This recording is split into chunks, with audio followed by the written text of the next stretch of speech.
I'm Dave Kaiser with CCX Media with a special update from the City of Brooklyn Park. Joining me is Crime Prevention Specialist for the City of Brooklyn Park, Terry Dehmer. Terry, how are you this morning? I'm well. How are you? Very good. Thank you for joining us. Terry is in the office, as he has been a lot during this time, as has a lot of the police force. Let's talk a little bit about operations for the city at this point, and specifically the police department. What is it like during COVID-19 for the police department? Well, it's an unusual situation for all of us. We're all going through this together, and there's a learning curve, of course, but things are going very well.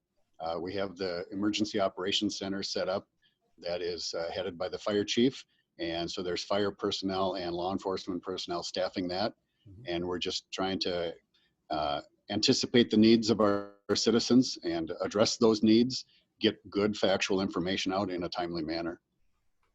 And a great place for that factual information, Terry has told me, is the city's website, brooklynpark.org. Go there. There's a special COVID-19 section, and again, find a lot of information there. Let's talk a little bit broader for a moment, Terry, about the stay-at-home order. What does that mean in the city of Brooklyn Park? How have you been talking about this to residents, and what should we remember?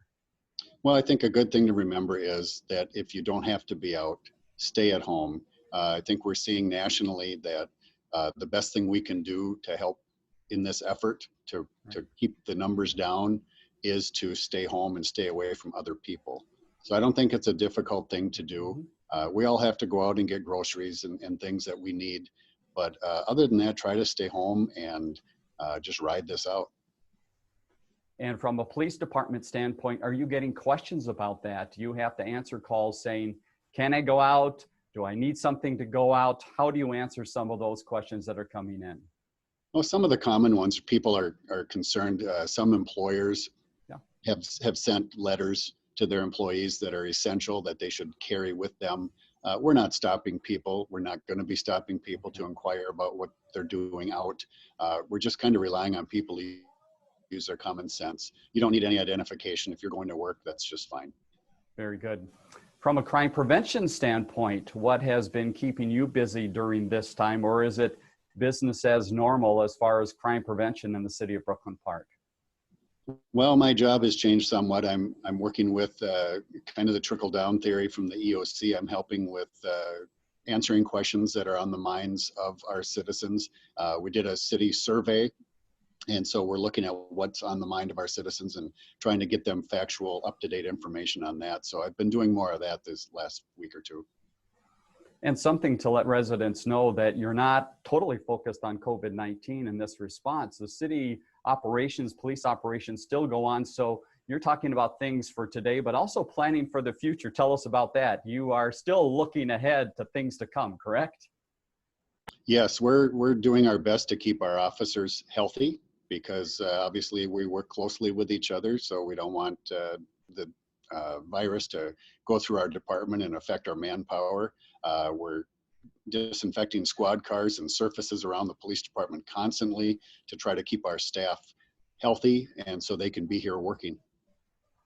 Let's talk a moment about scams. Some people, if they've been watching the news, have heard that there might be some scams out there. What is the response from Brooklyn Park? And the good news is, I understand you're not seeing a whole lot.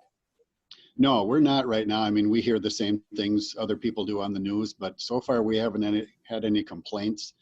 We do a scams workshop once or twice a year, so our residents are usually pretty up to date on scams, but they do happen. And it's a concern that we all have to keep in mind, especially with the federal government sending out checks and things. I'm sure that's going to open up some opportunities for scammers. Right.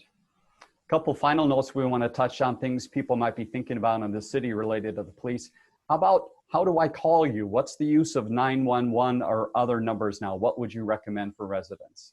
Well, our 911 system is in place and working just fine. Use common sense. Call when needed. We're here for you. We always will be. But if it's a question that you could answer yourself by maybe going on the city's website, for example, you mentioned that earlier, that would be a good place to get some answers to common questions that people might have. Very good. And let's talk in a final moment here about the parks in the city. Again, a lot of talk about getting out and exercising is a smart thing, but again, some common sense. What is the city doing related to the parks? And I understand something's coming that might help people out. Yeah, I believe they're going to be getting some signage up at our parks, just reminding people to use common sense, social distancing. We want you out enjoying the outdoors, Yeah. but we also want to be safe and use common sense, because the best thing we can all do is just stay away from each other right now and work together. Terry, thank you very much for your time today. Again, great update of some of the things the police department and crime prevention is doing. Terry Dehmer, he's the crime prevention specialist for the city of Brooklyn Park. As you mentioned, website, a great place to go, brooklynpark.org, to find out a lot of information about COVID-19 and the ongoing work of the city. Terry, thank you very much. Have a wonderful day. You too. Thank you.